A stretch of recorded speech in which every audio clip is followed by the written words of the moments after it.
السلام عليكم ورحمة الله وبركاته. ازيكم يا حبايبي، عاملين ايه؟ النهاردة هنعمل نوعين من السمك الماكريل. انا طبعا غسلته ونضفته كويس وعصرت في قلبه ليمون ونضفته تنظيفة جامدة جدا. شايفين من جوه اللحم بتاعه عامل ازاي؟ النهاردة هنعمله صينية بالبطاطس والخضار بتحبيشة حلوة جدا. وسوق نوع السمك التاني اللي هو السمك البلطي، هو طبعا سمك كبير جدا فهو جاي متقطع جزل. هنعمل الطريقتين مختلفتين بس طعم النتيجة روعة. هندخل على الفيديو ونشوف عاملينه ازاي بالطريقتين البلطي والمكرونة. وهنا يا حبايبي حاطه في الكبة توم وفلفلايتين كده كبار حاميين، وهضيف كمون مطحون اهو، كمون مطحون، السمك طبعا عارفينه بيحب الكمون. وهضيف ملح مبهر، وهضيف ايه كمان، وهضيف معلقتين خل وعصرة ليمونة اهو. ضفت الملح المبهر، حطي كفايته لان ايه عشان يطلع معاكي مملح وحلو مظبوط. وهحط كمان عصرة ليمونة وخل اهو يا حبايبي. بعد ما حطيت الملح المبهر هضيف معلقتين خل كده حلوين، دول هحيق منهم النوعين السمك اللي عندي، البلطي والماكريل. وهنا يا حبايبي حضرت للسمك الماكريل، طبعا هيتشطف من الليمون والاثار الخل والحاجات اللي كان بيتنقع فيها. هنا مقطعه للفرشه بتاعته من تحت، مقطعه طماطميه كبيره، قرنين فلفل حاميين، بصلايه، 3-4 بطاطسات او زي ما تحبي على حسب اسرتك ما بتاكل، ومعلقه كبيره من الثوم اللي فرمته في الكبه اللي بالكمون والليمون والخل والفلفل. هحط عليه كمان حبه زيت كده، يعني قد 3 معالق زيت، وهدعكه في بعضه كويس قوي علشان يتشرب من التحبيشه الحلوه دي. وهشطف السمك كويس، وهحشيه برده طماطم وفلفل وتوم وبصل، وهرصه في الصينيه اوريكم شكله قبل ما احطه في الفرن. وهو كده يا حبايبي قلبت البطاطس بالبصل بالثوم بالفلفل، وحطيت له زيت، وكمان حشيت السمك من جوه توم بالخلطه اللي انا وريتها لكم وطماطم وفلفل. وهرش كمان رشه زيت بسيطه جدا كده على السمك من فوق عشان تديله لمعه اهو، بسيطه جدا، وادخله الفرن. اما السمك البلطي اهو، السمك البلطي فانا هتبله بالثوم واعفره بالدقيق واقليه وبس على كده. وهعمل ان شاء الله باذن الله الرز الاصفر بتاع السمك معاكم علشان نعمل كده سفره كامله متكامله. وهو يا حبايبي السمك بعد ما تبلته، السمك البلطي تبلته كويس. لو حابه ان انت تعمليه على طول تبليه بالشكل ده وعفريه بالدقيق واقليه، هديكي طعم جميل جدا. وقت خروجه على مباشره من الزيت كده هو سخن، اعصري عليه ليمونه ورش عليه حبه كمون، بيبقى طعمه روعه. هعفره بالدقيق انا واقليه على طول، واوريكم شكل السمك نهائي. وبعد كده هعمل الرز معاكم. هنيجي دلوقتي يا حبايبي هنعمل الرز. قطعت بصلتين كبار بالطريقه دي، طريقه عاديه قطعها بشكل عادي خالص كده كبيره، وحطيت معلقتين زيت. هدبل البصل يا دوبك تتبيل، واول ما تقرب كده تتبل كده مش هحروقها ولا اعملها بني زي ما بشوف في قنوات بتعملها بني علشان تدي اللون وكده، لا انا هخليها تتبال بس دبلان كده، ويا دوبك تدخل على اللون الاصفر. اروح حاطه لها رز وافضل اقلب فيها، وهوريكم هعمل ايه. وهنا علشان تتبل معايا حطيت لها ملح مبهر علشان يسرع التسويه بتاعتها بسرعه ويخليها تتبل بسرعه.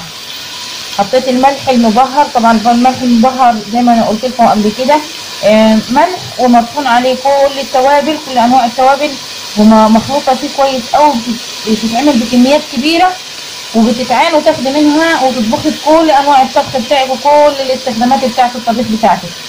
وهنا يا حبايبي بعد ما البصله خدت اللون الذهبي الحلو ده، هضيف معلقه الثوم، مفيش حاجه يعني تشويحه بسيطه جدا، وانزل بالرز والكركم اهو.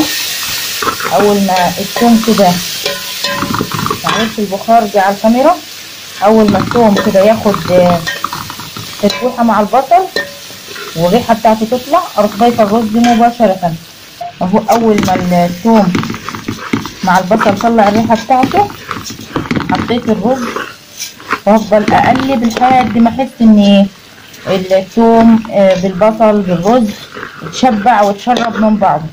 هضيف دلوقتي معلقه الكركم كمان عشان تدينا اللون الاصفر الجميل بتاع الرز الاصفر بتاع المطاعم بتاع الرز. كده ضفت كمان معلقه الكركم. هفضل اقلب لغايه لما كله يتغلف من بعضه وكله يتشرب من بعضه وكله يندمج من بعضه كويس قوي. ايدك فيها ما تسيبيهاش لحد ما تحس ان كله امتزج خالص والرز اتشرب من كل المكونات الموجوده فيه. عايزه تضيفي مع مكعب مرقه براحتك، مش عايزه خلاص. انا عن نفسي هضيف مكعب مرق بيديها برضو طعم خطير للرز بتاع السمك. اهو يا حبايبي فرقت مكعب المرق وبرضو اقلب.